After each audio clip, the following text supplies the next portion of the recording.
Spotlights. This is the podcast for the Yale Forum on Religion and Ecology. And as usual, I'm your host, Sam Mickey. And this week, I'm really happy to welcome onto the program Kathryn Lawson. Kate, thanks so much for joining us. Thank you so much for having me. It's a real pleasure to be here. Yeah, the pleasure's all mine, really. And so you're a lecturer in philosophy at Carleton University in Ottawa, Canada. And you focus on a lot of my favorite things: continental philosophy, ecological ethics, feminist perspectives, and philosophy of religion. And you work with a wide range of philosophers, folks like Plato, Hannah Arendt, Simone Weil, Jean-Luc Marion. And in particular, one of the things I really want to talk to you about today is this new book you have that just came out called Ecological Ethics and the Philosophy of Simone Weil, Decreation for the Anthropocene, and just came out in the Environmental Ethics series at Routledge, which is a very cool series. But before we get into the book, one of the things I always ask people about is kind of like their superhero origin story, the biography of why get into ecological thought and things like philosophy and religion, because there is this chronic tendency for decades when people think environmental issues, they're going to think science, maybe activism, policy, and then it's like philosophy and religion. What's that have to do with it? And likewise, a lot of people get into philosophy and religion and don't think it has anything to do with engaging with contemporary environmental issues. So how did you find yourself into this kind of work? Right, that's such a great question. I think it's definitely been a very winding road for me to arrive here. I grew up kind of around the Great Lakes area in mostly agricultural, country area. And so I've always had a lot of appreciation for nature. I've always found nature to be a source of rejuvenation, creativity. We could use the term divinity, that there is something in nature that's always really been exciting to me to be with, to just sit with and think about as a space to clear your head. But I actually, so I always had that, but I never really considered the life of academia. I didn't think I would ever even go to university. And I ended up right out of high school, I moved to New York and I became an actor for a couple of Hmm. years. And then from working in acting, which I absolutely loved, it was a wonderful career. It was a wonderful time in my life. And I started doing more and more yoga to have movement in the body Hmm. to match. Especially you see dancers on stage and you go, I want to be able to move like them. That's incredible. So I started doing yoga and dropped into this deep spiritual experience of yoga, which is, of course, the source of yoga. And during that time, picked up a magazine about um, an ashram in Boulder, Colorado, um, and thought like I could do that. I could go and live a life where I'm just meditating and working on this practice. I mean, it was just, to me, that was unbelievable. So within a couple months, I packed up and took the Greyhound out there and stayed there for the better part of 4 years. Um, and that was where I started getting, I guess, the bug for philosophy and really, but so much of that time was seeing these experiences in nature. And there's a reason they put, monasteries um, and temples and ashrams in these really beautiful places. It really allows for this deeper experience. And I started reading more philosophical texts and got to this stage of, I guess, thinking more and more about jnana yoga or yoga of wisdom and thinking what I really want to do is go to university. And so at that point, I moved back to Canada and started exploring philosophy classes that just blew my mind. I finally felt like, oh, this is the spot. This is the exploration that I'm really interested in kind of taking part in.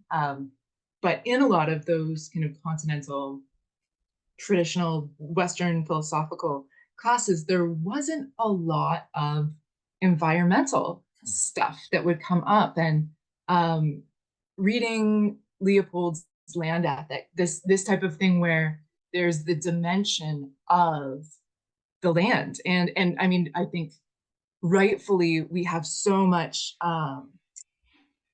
reverence for these indigenous philosophers publishing right now, people like Robin Wall Kimmerer, that have these incredible recognitions of our co-creation along with the land, kind of this environmental ethics as first philosophy, that that's where it all begins. And so I really wanted to use the tools of this incredible philosophical tradition that I'd tapped into, that I'd kind of found through university, and use it to explore more of this kind of environmental lens. I like that, especially, thinking of yoga and Hindu philosophy in general, is that it is so connected to the body. And so Mhm. when you start to get into philosophy from that kind of angle, you're going to be like, well, there's the body, there's matter, there's the earth. And so how are we not connecting these things? And yeah, I appreciate also your reference to Aldo Leopold and the land ethic in the Sand County Almanac. And I come from my bachelor's degree is from the University of North Texas, where J. Baird Callicott was teaching. So the land ethic was just everywhere. If you liked it or didn't like it, you were going to learn about it. And I've really fallen in love with that book over the years. And one of the great, there's some really nice comments about your book, but one of them is from Dan Bradley, and he mentions that your book is like Kathryn Keller's Face of the Deep and Aldo Leopold's Sand County Almanac. And I was like, wow, that's pretty high praise. Those are a couple of my favorite texts. Kathryn Keller is this great theologian working with process philosophy and ecology. And then, of course, Leopold, one of the most influential people in environmental ethics. So I imagine that you're feeling pretty good about the way that this book might be received. Yes, both to get a compliment like that or a comment like that is both wonderful and terrifying at the same time, I think. And I do think those were two of the major influences in my writing and just in my thinking, certainly. I know Keller's work, in particular, Face of the Deep, and her ability to say, well, here's how the tradition read this thing, here's how it took it. Now let's imagine a new possibility, not how it has been, but how it could be.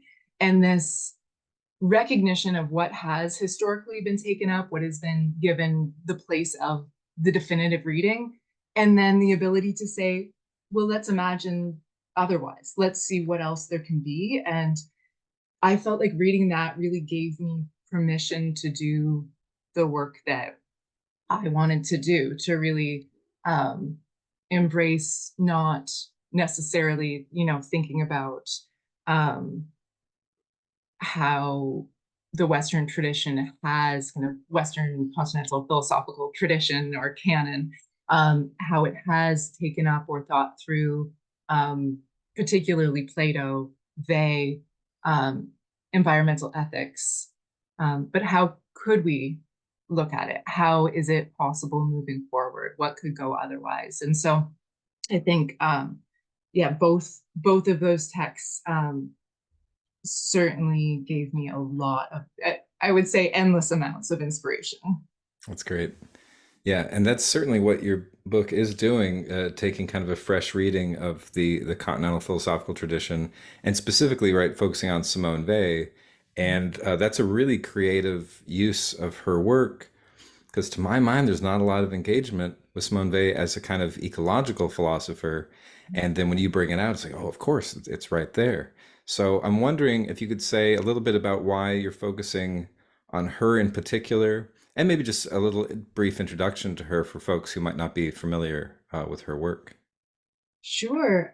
So I did, as I picked up Bay's work, um, to me it was very immediately clear how applicable it was to environmental ethics, to thinking through this. Bay has this pretty incredible quote: "You couldn't have wished to be born at a better time than this, when everything is lost." And that's us right now in the current place that we are at in the environmental crisis. It is, by many accounts, um, it might be too late to make the changes that need to be made. That's a fairly terrifying position to be in. And Weil has this philosophy that allows us to look in the face of that unblinkingly, to be able to look at that and to still live a good ethical life. And this is to be able to hold open both of those things, I think is very important in our particular time. So Weil herself was a philosopher. She's from Paris. She went to school actually with Jean-Paul Sartre and Simone de Beauvoir. Um, and Weil scholars love to mention that they did, in fact, graduate at the top of her class. And second was Simone de Beauvoir, and third was Sartre. So she had this very rich intellectual tradition, but radically different. She's reading Plato at this point when, you know, you think about the existentialists, they're really pushing away from Plato. They're really doubling down on this notion of Plato as a thinker of dualism, as kind of removing oneself away from the earth. And that's not what Bay is doing at all. She's raised in a secular Jewish household. She doesn't even realize she's Jewish until later in life. And of course, at this point, the Second World War breaks out. She manages to escape to get to America with her parents, but ends up going back and ends up dying in the UK. So she dies at the age of 34. So she's quite young when she dies. And she leaves this massive amount of work. So she didn't have a lot published in her life. But she has these massive amounts of notebooks. And I think that her death at such a young age is one of the reasons that she isn't taken up by, because particularly within environmental thought, I think like Heidegger, Levinas, there are these people kind of within the same era that environmental thinkers in the continental tradition really draw on quite a bit. And I couldn't understand why she wasn't one of them. But well, she has all of this writing, and she doesn't really have like you can grab one essay or one book and really understand the structure of her thought. So that's one thing I do kind of at the beginning of the book is set out the ethical structure of her work, and she has this idea of the human faculties that we have and how we could see them as kind of our ideal ways to make sense of the world.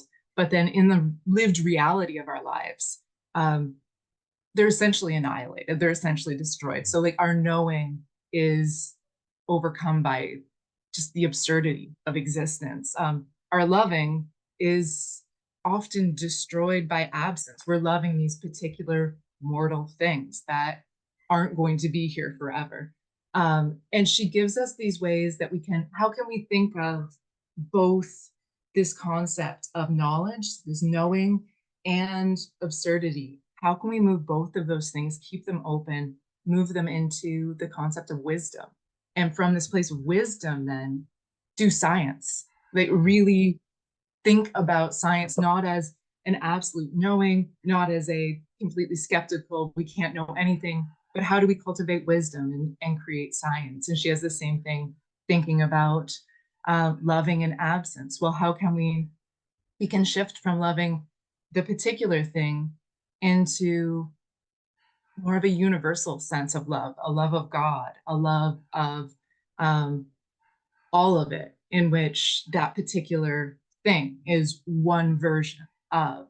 And from there, we can create art. And so she has these ways that are this agonistic movement into action. It always, always, always requires ethical action in the world. And that's the only way you know someone is really thinking, is how they're acting. And I love that about her work. And I think it's necessary for an environmental ethics. Right. Yeah, that's very interesting. I mean, especially your point like about Heidegger and Levinas, really for continental philosophy. when people try to engage environmental thought, it is folks like Heidegger and Levinas really dominate, and it's because they have things that kind of connect so easily. Like for Levinas, like the face, and okay, maybe an animal has a face, and things like that. And then for Heidegger, like dwelling and earth, and all these concepts, which of course, looking back, has a very fascist tone to it. Of course, for Heidegger, and so it makes sense of like, well, Simone Weil. People are like, I don't see anything that's so directly screaming out environment. Mhm. But then when you connect things like, well, but if you look at her ideas of science and art or loving and knowing, like it's right there. And of course, the big thing that you're doing is this concept of decreation, right? The subtitle of your book, Decreation for the Anthropocene. And I remember the first time I saw that word being like, you mean like destroying creation? And it sounds like something kind of bad, or maybe some kind of Gnostic idea about needing to destroy the world because it's a kind of fake construct and all that kind of stuff. But it's definitely not that kind of thing. So I wonder if you could say what is decreation? Absolutely. Thank you. So I think it is one of her most widely um, loved and hated concepts kind of at once. So we have, you know, thinkers like the poet Anne Carson has her decreation, and there's kind of both within and beyond philosophy. There's a real fascination with this concept of decreation, and simultaneously it is oftentimes conflated with the notion of destruction, which draws people to absolutely hate Bay because it has this sense of a self annihilation through the process of decreation, which is very infuriating and rightfully so for people who read it in that way. I guess I would begin by saying there's kind of two notions of decreation Mm, within Faye. So there's the cosmological event, which is, you know, Vay's theology, or the creation of everything that is, which is before uh, we have this concept of God as everything, and God retracts itself, kind of moves up into itself to create the space and time that is the cosmos. And so where we are, where we're existing right now, is in a space completely devoid of God. But this is an act of love. And within this act of love, God gives us the trace to return to or seek unity with God again.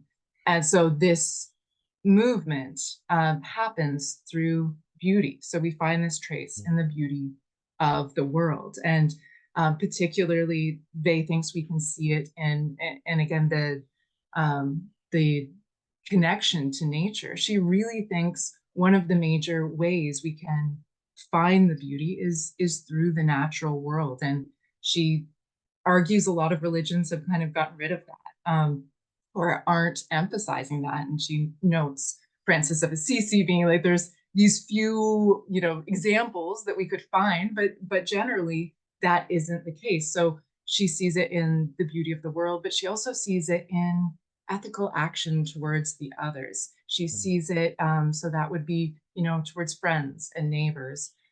She sees it in religious rites, kind of joining together as a community, in our appreciation of art.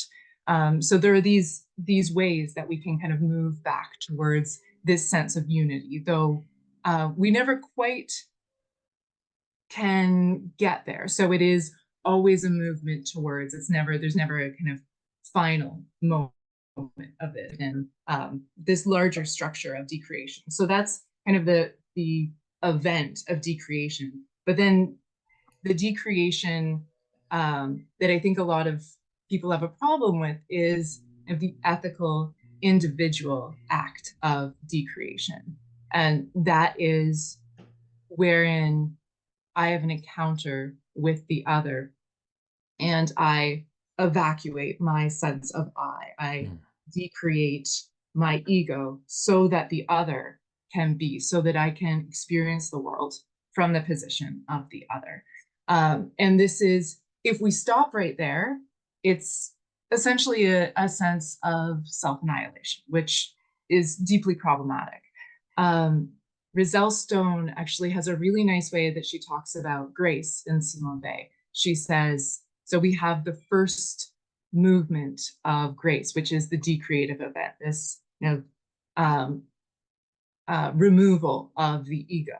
And then we have the second event of grace, which is the recreative event, um, this moment of creativity and action that happens from decreation. So I actually like to consider them as two sides, one coin. Hmm. You cannot have one without the other. So I consider them both as existing under the umbrella of decreation. And this, I think, is really important because if you just stop at decreation, it's either going to be this navel gazing thing or it's going to be a destruction of the self, both of which they would completely disagree with philosophically. That's not what she's looking for. She's looking for the removal of this kind of totalized, ego driven notion of the self who understands everything that's going around, that has knowledge of everything in the world.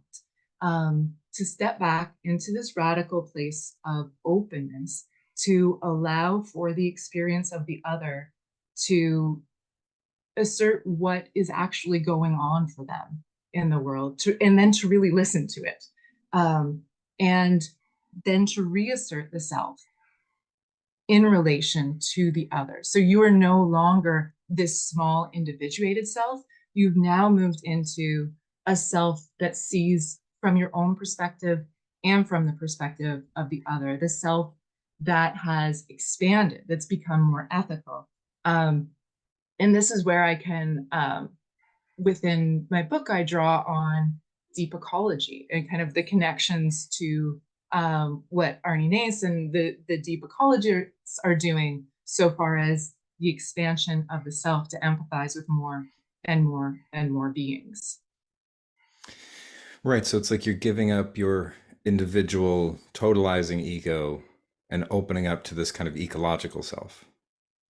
Yes, exactly. This self that is one part of a larger ecosystem or structure. This too is, I think, very much informs is for me, I made sense of this by thinking back to living in an ashram and having this sense of you're working so hard and you think, I can't do this thing anymore. I can't keep doing this thing. And then you do it and you change and you see, oh, I'm not that small version of myself that I've been limiting. I'm something more. And then you can keep going and you can become something bigger.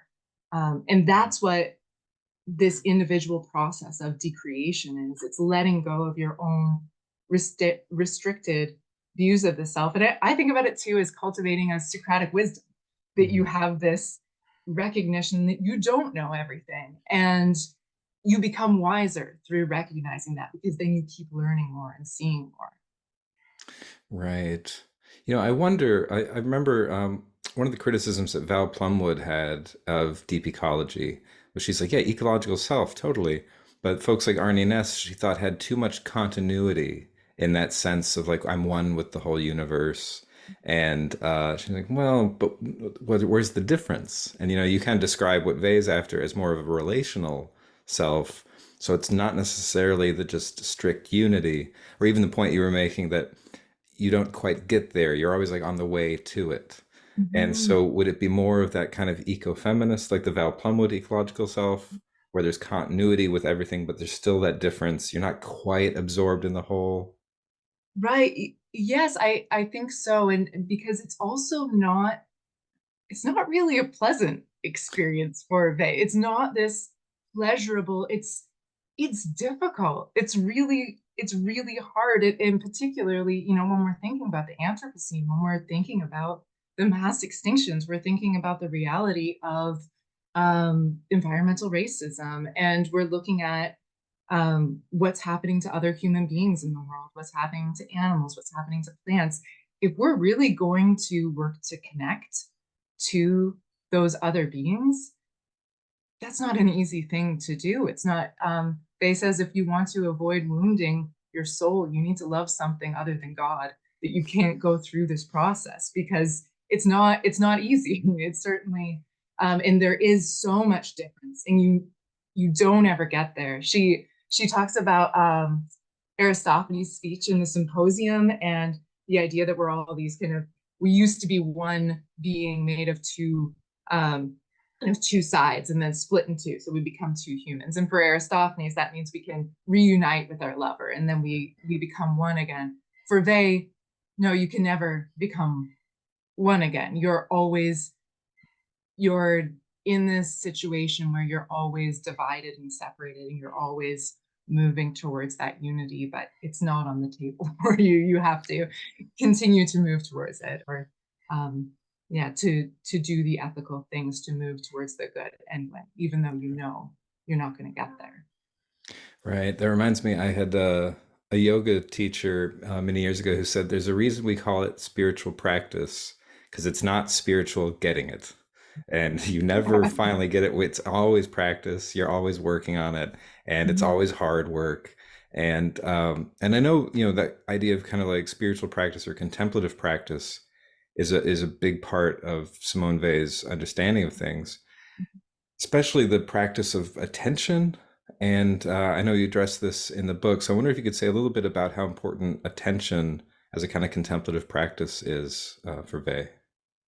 Yes, it's one of the most important things. And I think it's the way she sets out attention is so brilliant because it gives the absolute novice, someone who's maybe interested in mindfulness practices, it gives them an inroad into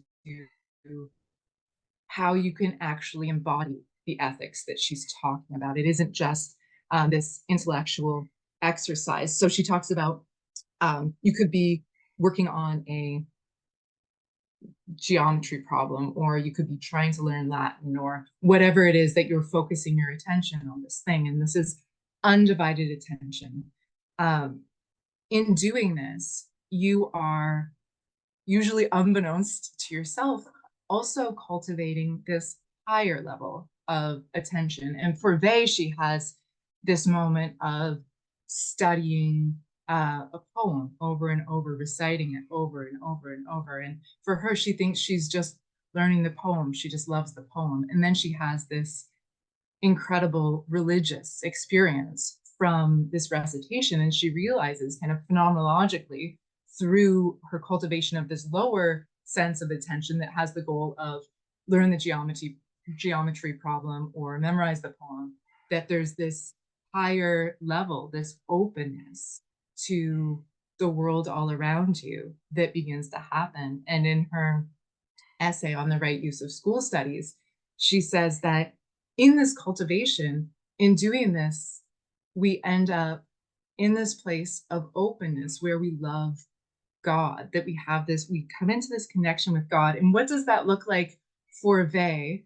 It looks like being able to turn to another human being, particularly another human being who is oppressed, who is in this state of affliction, and to be able to ask them how they're doing, what they need.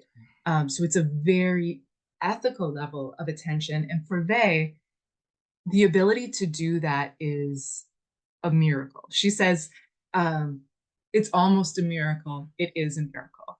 And again, I think that's because she wants us to always be moving towards it, but recognizing um, you can't hold on to it. That's too much. But the miracle is that moment that we have it. And we all have this ability. We can all do this. And there are ample opportunities literally every day of our lives, be it the direct version of that attention of seeing someone sleeping in the park.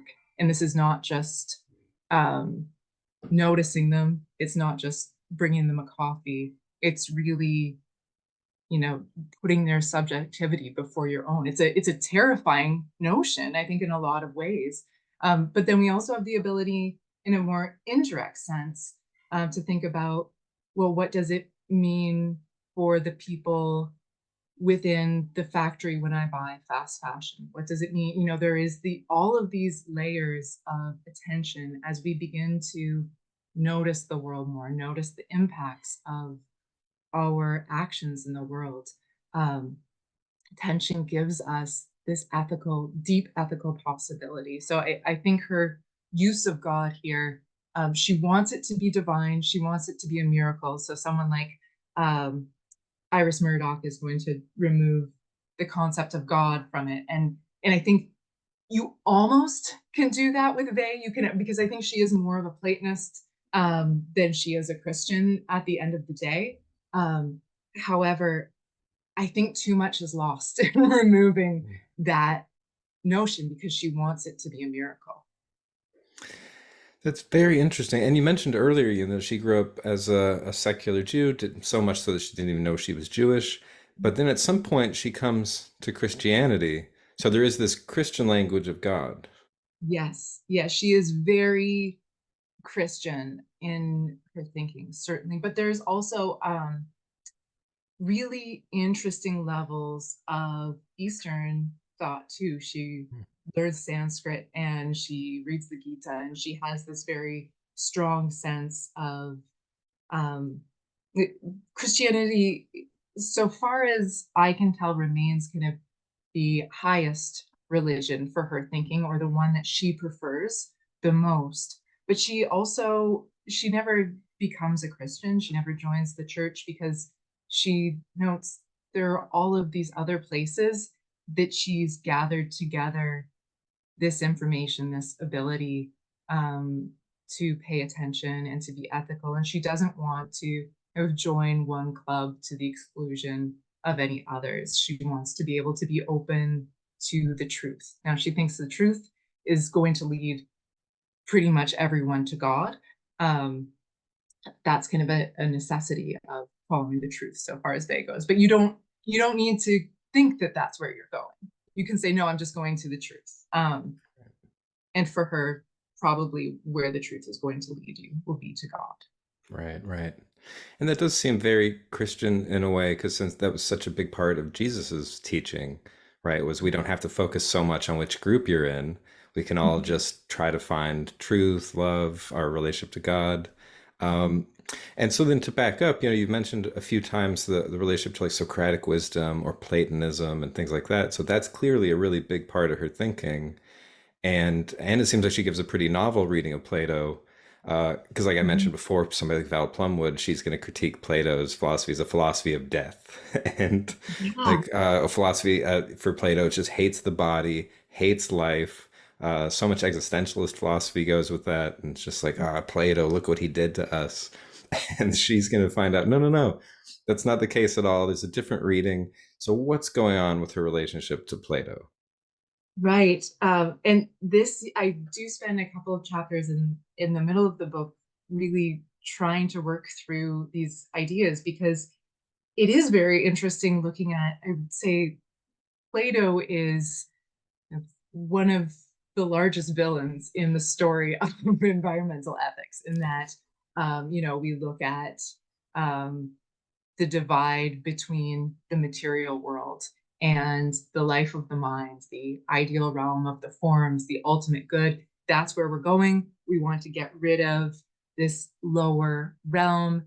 Everything kind of has two possibilities: the lower gross material version of love, or the higher intellectual version of love. And so everything is given those layers and interpreted that way, and oftentimes blamed of, like you can look at, okay, so we have Plato, who's adapted by Plotinus, who's taken up by St. Augustine, and then we can look at kind of bringing in of the individuated thinking self through Descartes, moving into Locke and property rights, and suddenly we arrive at this individual solipsistic capitalist consumer destroying nature freely because they can, because it is their due, it is their right, as this being that's higher.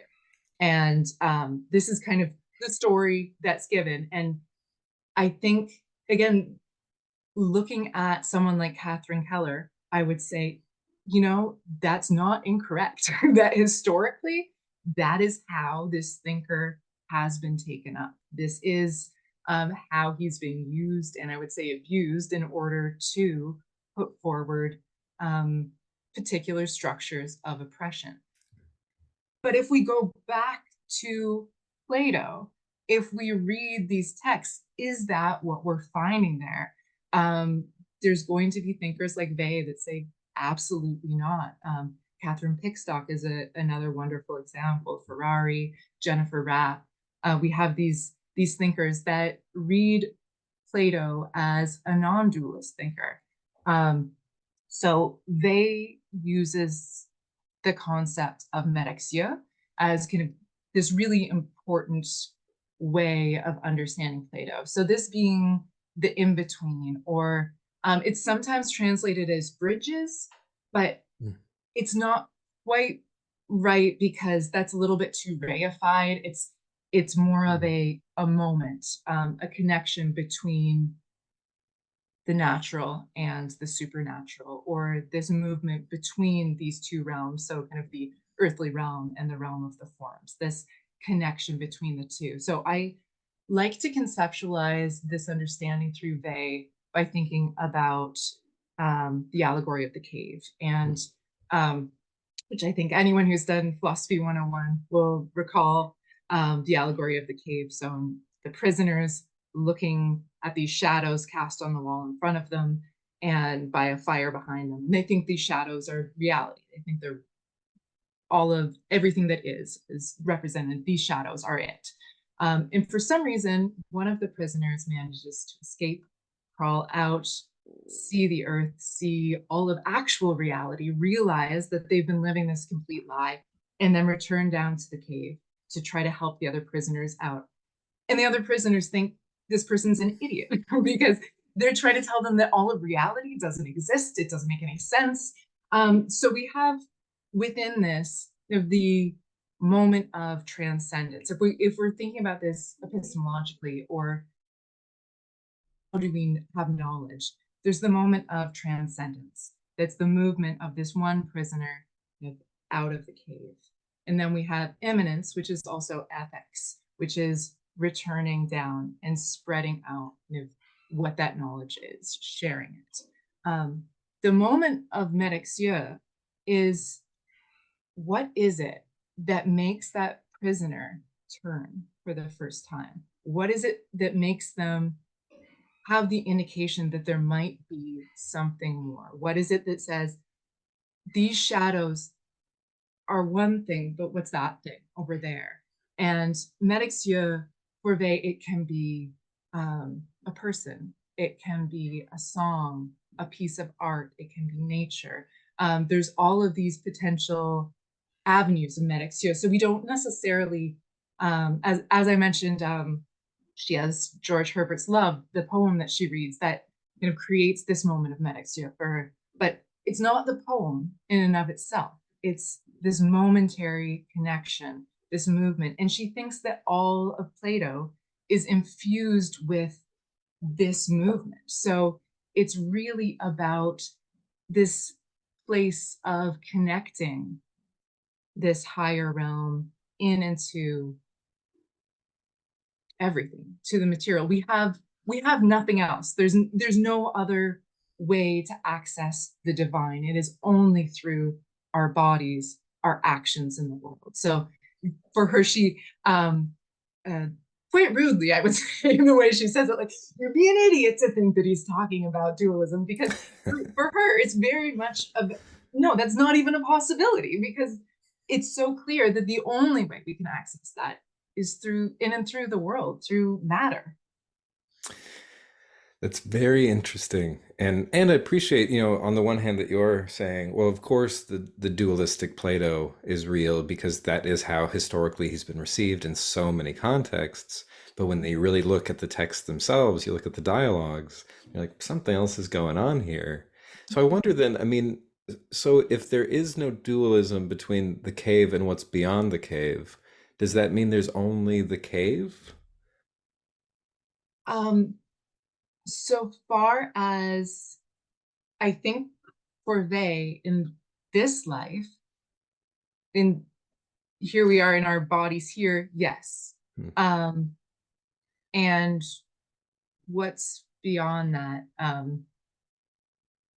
Yeah, I don't know, and I'm not sure what they would say is beyond that. But so far as our lives here, the cave is all we have. We can have glimpses of something else through the metaxia, but Right. and it's a to see the reality of the things, to see the shadows as illusions is a sense of deepening your love Mhm. for the world. It's a depth of seeing more to the thing. So it isn't necessarily that the things aren't real, or she's arguing that for Plato instead it's to see the full depth of the thing, to see them on a deeper level, infused with a deeper sense of love. Right. Yeah, I think, there's going to be increasing attention to this kind of reading of Plato as a kind of ecological thinker. And I know some are already out there. I mean, you mentioned people like Kathryn Pickstock who are saying, it's not a dualist. So important for revising the whole tradition and really thinking like, wait, what was the philosophical project in the first place? And if we can rethink that, then maybe we can respond to the challenges of our current moment. And of course, the way you frame that is in terms of the Anthropocene and Mhm. decreation for the Anthropocene. And so I wonder if you could speak to that in particular. What has that done to ecological ethics to change kind of the stakes of our situation, to change the way we should approach environmental issues? So much. I think there's, of course, the as I already spoke about, kind of the existential weight of the thing, which is huge, and the recognition that since the 1980s we have had if a recognition that we are moving this way, um, and that if we don't do something really, really soon, we're not going to be able to come back from it. That is a huge weight to carry. And it's also proved incredibly ineffectual in all of our social political realms in any attempts to do anything about it. And perhaps the mechanism of consumer capitalism is just such that these movements kind of arise and then are subsumed into greenwashing, or these Yeah. infuriating, absurd answers to what should be, in a sense, simple things that we could be doing, and yet um, there's so much pushback against them. So I think that that level of responsibility is massive. Um, I also think that um, it's difficult to look at that and not lose hope. Mm. Um, and not, and I think for a lot of people, the decision is to simply not look at it because it's so enormous. Yeah. Um, when you look at it and there's seemingly so little that one person can do, um, it's easier just to look away, which is, of course, very unphilosophical, which is very counterintuitive to um, the examined life and the life of the mind. And yet, I can't help but understand when students are choosing to do that. So I think that that is a massive part of it too. How do you help people to actually look at the thing and to consider what it is that we can do? I also think action and issues of environmental racism have to be at the forefront of all of these conversations. Mm. Um, Being armchair philosophers in the Anthropocene seems to be off the table, or it should be off the table, that we should be using these things to think through what we should do in the world. And so, in that spirit, if at the end of the book, I choose examples of science, art, and kind of activist work that are happening, that I see happening um, through a very Valian lens, that we could see this is what she's talking about, this example. So that was, it's always really difficult to move from a theory into the application of the theory in that way, because the fear is that it reduces the theory to something small or anecdotal, or but I think that that risk is necessary now. We need to be thinking through what these things look like in action, and I think that that is very much in the spirit of Bay. That even if I think that the examples I chose resonate and do a very good job. I particularly looking at artists like Megan Woods and Mary Mattingly, their ecological art, how that brings forward this project, looking at activists and thinkers, people like, and everyone from Naomi Klein to Josephine Mandelman, who is kind of one of the water warriors walking around the Great Lakes in Canada. These people are really, really important to how we think through and act through these theories that they need to move in the world, and particularly with the emphasis on human dignity. So we're not looking to save this quote unquote nature at the expense of indigenous and racialized communities, which has oftentimes been the case. And I think a lot of very well meaning academics and thinkers have um, supported things along those lines, because it isn't immediately clear if you aren't consistently thinking in the way that I think Bay does, which is always working to find the human dignity in everyone and make sure that it's being met. Right.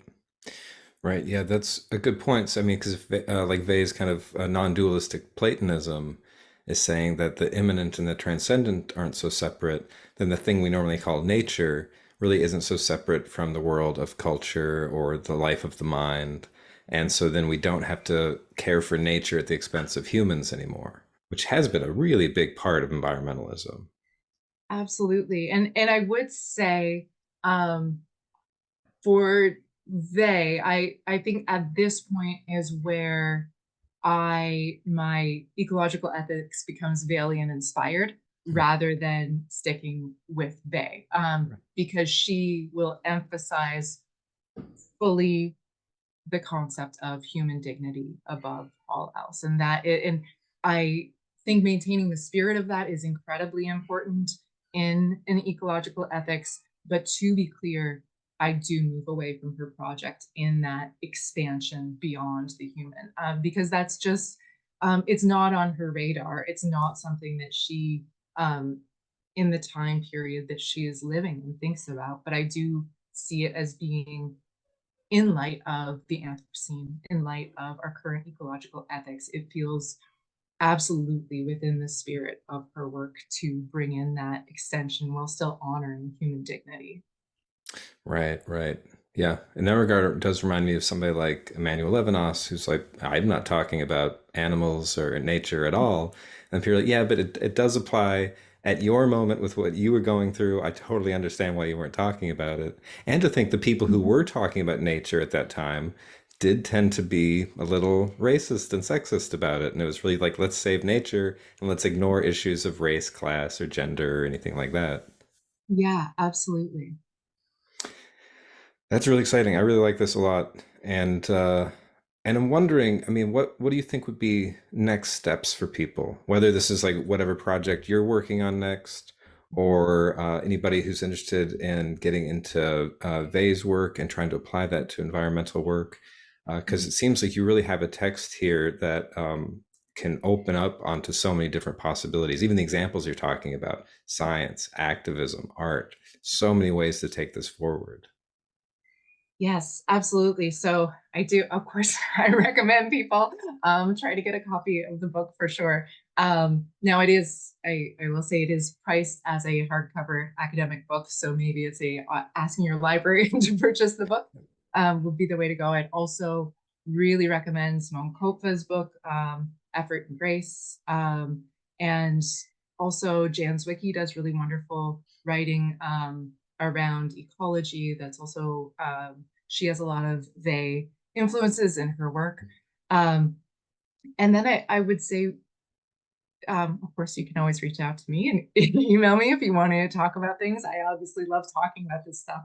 Um, but also to push yourself to move into the sphere of action in whatever way that looks like. And I think one of the nice things about Vey is she gives us these options of different ways. Is it through science? Is it through art?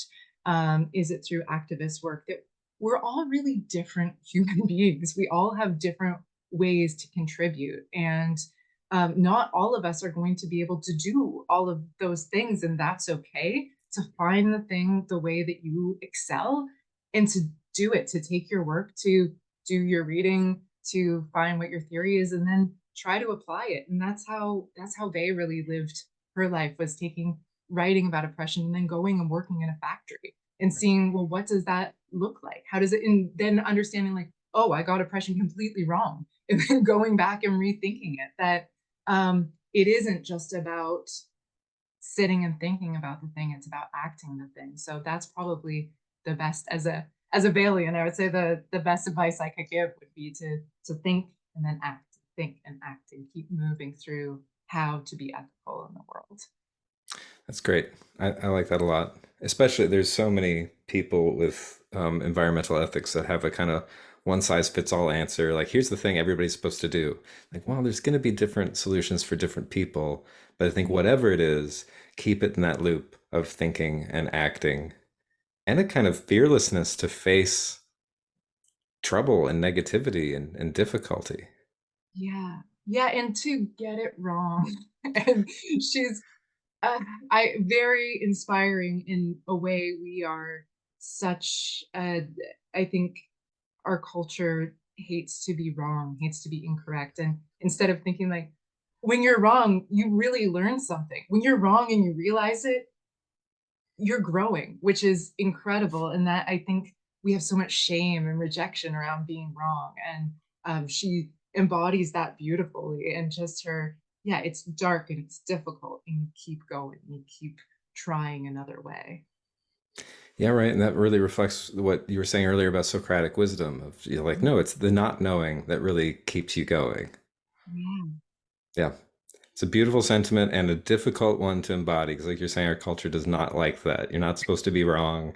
And I know, especially in a world of social media and stuff, if you say something wrong, people will pile on and critique you and just say terrible things. And so people are like, oh, I don't want to be wrong. Better to just say nothing than be wrong. And it takes like a lot of courage to be wrong. Yeah, it absolutely does. And at this moment, a lot of courage is required in this moment of the Anthropocene. So I do think they has a lot to offer us in this moment for all of those reasons. Wonderful. Really excited to read the book. And yeah, definitely recommend other people check it out because I think it's a really important contribution to a field that's otherwise flooded with all kinds of things. There's so many people talking about the Anthropocene, and somehow Vey has kind of been slipping through those cracks. So it's great to see this brought up, and the way it doesn't just reflect her work, but also goes all the way back to people like Plato, helps us rethink the whole philosophical tradition. So yeah, lots of cool stuff here. I really appreciate this. So yeah, I think that's a good note to end on, the courage that needs to face the Anthropocene. So, Kate, thank you so much. And again, the book is Ecological Ethics and the Philosophy of Simone Weil, Decreation for the Anthropocene. Really a joy talking to you. It was really a pleasure. Thank you. It was such a joy for me too. And as usual, we'll be back with more conversations for you soon. And in the meantime, take care and be well.